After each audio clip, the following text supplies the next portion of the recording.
If you have anxiety, don't do this. So I hear a lot of people talking about my anxiety. You know, it's just my anxiety. That's why I don't take action on it. Now, some are more severe than others, of course, but one of the first things that I want you to do to get a handle on this, because I've struggled with it massively over the years, stop saying mine, my anxiety. It's just my anxiety. It's not yours. It's the anxiety. You didn't catch it. You created it. We create anxiety, right, through our thoughts, our emotions about certain situations, and they are always based in a fear-based future. There are thoughts that are based in a fear-based future. So if you consider anxiety, what is it? It can be elevated heart rate, elevated breathing. It can be sweaty palms. It can be, jitters. It can be the need to escape, the need to hide. We get anxious thoughts, anxious emotions. We want to escape or we want to hide. We want to run. We want to get away from something. We can't make eye contact. We overthink. We procrastinate. We fear, and ultimately we give into it sometimes. Now, anxiety, believe it or not, is the emotion of growth. Anxiety is fear. Basically, it's fear. It's future fear.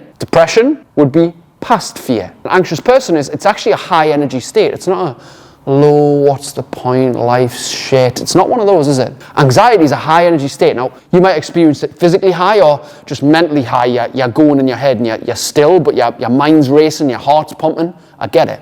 I had a lot of experience. I've wrote 2 books on mental health, was bullied profusely in school, experienced a lot of anxiety in my life around this, that and the other. I actually went to the doctors to ask for help with it. Got prescribed beta blockers, never took them. It's not that I don't believe in medication, I just didn't want to rely on it. I got scared about taking it. I thought maybe there's another route. And self-help helped me massively take my anxiety down by 90+%. And in this video, I'm going to tell you how to do the same. So consider those couple of points first. Anxiety is the emotion of growth. It is something that is telling you, it's time for me to move forward. It's time for me to get out of this. It's time for me to grow. And we do grow through what we go through. But sometimes when anxiety hits, we avoid the issue that's at hand. We step away from solving the problem. We don't indulge in the uncomfortable conversation. We don't leave our current environment because we're too comfortable there. Whereas we know that if we were engaging with somebody else, if we were overcoming that conversation, if we were moving into things that would get our body into a better shape, that we would probably overcome that anxiety. But when the fear hits, it's difficult to get over. So let's think about this. Anxiety, fear of the future, depression, fear of the past. Anxiety being a high energy state means that you have the ability to create high energy states. Now, here's another thing as well. If anxiety is fear of the future, if depression is fear of the past in some way, then what's in between this, the future-based thinking of anxious thoughts and the past-based thinking of depressed thoughts? It's right in the center is now. Presence, here, right now, with me. This is presence, right? Now, what's the number one thing that can get you present, focused, out of anxiety, out of depression, and in the right now? I'll tell you in one word: exercise.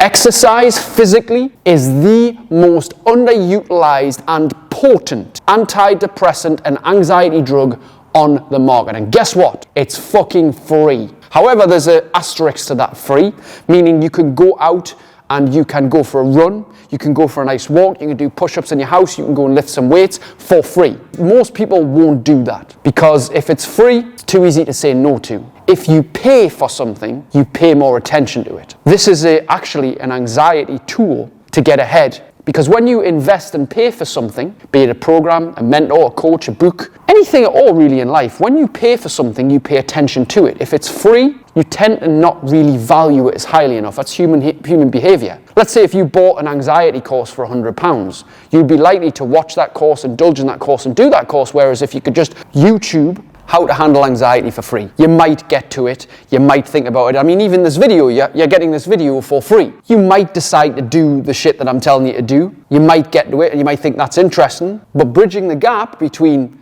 action and thought is often payment. I'm not selling you in this video, I'm giving you actual life advice. Anything that I've really got great results for, especially when it comes to my anxiety, I've invested some money in because we've got some skin in the game, we value it more. Keeping with the theme of anxiety and this future-based thinking, exercise is one of the best things we can do. to create now level power. So we're in, because as soon as you're going through a hard workout or a tough run, or you're in martial arts and you're rolling around someone, or you're boxing, or whatever, or you're lifting heavy weights, or you're doing push-ups, sprinting, rock climbing, dancing even, you're in the moment. So you're in your body, right? And the emotion is in the motion. You get more positive emotion when you're in motion. Motion is energy in motion. If we stay still, we allow that fear to build up. Fear needs an outlet. And if you're scared, one of the best things you can do is get out for a walk, for a starter. Number 2 is get into some physical exercise which is structured, be it weights, running, be it martial arts, whatever. Get into something that moves your body, because if you move your body,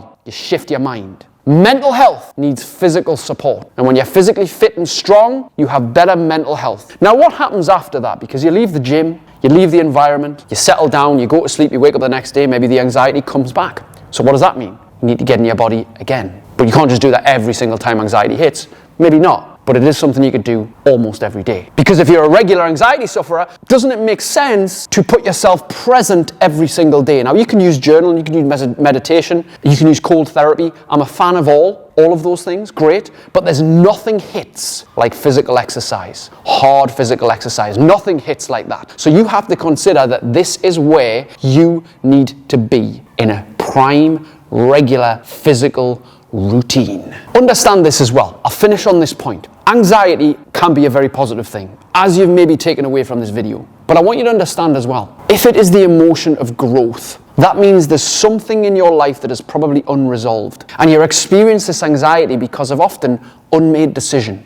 It's an unmade decision in your life. Maybe it's the decision to leave a relationship you're not happy with, leave a job you hate. Maybe it's the decision of getting out of the body you secretly despise and getting into a strong, fit and healthy new one. Maybe it's something that you make the decision to go and work with somebody, but you're just embarrassed about getting help about it or whatever it is. It's often an unmade decision. So your decisions drive your destiny. Consider that a second. You want a better destiny, you've got to start making decisions. You can't be indecisive, because the indecision, the procrastination, just creates more anxiety in your mind.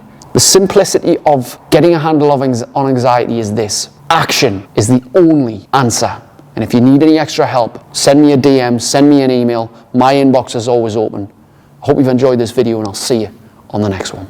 If you'd like to learn how to create outstanding levels of energy, motivation, and self-control, my second book, Supercharged, the modern day guide to doing exactly that, is out now.